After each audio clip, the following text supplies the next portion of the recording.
ஒரு TOL ஸ்டார்டரை install பண்றது பெரிய விஷயமா? கண்டிப்பா இல்ல. ஒரு டிஓஎல் ஸ்டார்டரை யார் வேணா இன்ஸ்டால் பண்ண முடியும். சப்ளை இன்புட்டா கொடுத்து சப்ளை அவுட்புட் எடுத்துட்டு போய் மோட்டர்ல கொடுக்கறது எல்லாருக்குமே தெரியுமே. இது ஒரு பெரிய விஷயம் கிடையாது.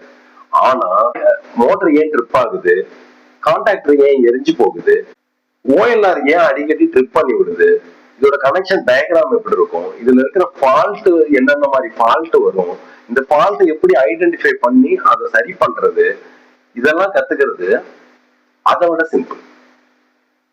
இந்த வீடியோ மூலமா அதை நீங்க தெரிஞ்சுக்க போறீங்க.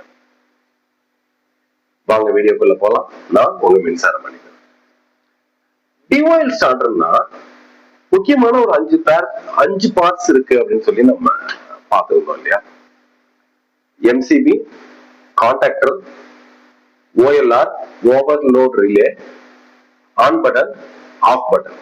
இந்த 5 பாயிண்ட், இந்த 5 பார்ட்ஸ் வச்சு இதோட சர்க்யூட் டயக்ராம் எப்படி இருக்கும், அதாவது பவர் டயக்ராம் எப்படி இருக்கும், கண்ட்ரோல் டயக்ராம் எப்படி இருக்கும், ஓவரால் சர்க்யூட் டயக்ராம் இதோடது எப்படி இருக்கும் அப்படிங்கறத சிம்பிளா நான் சொல்றேன்.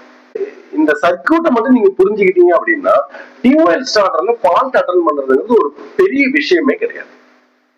இதோட சர்க்யூட் எப்படி இருக்கும் அப்படின்னா, இது கொஞ்சம் பெரிய வீடியோ.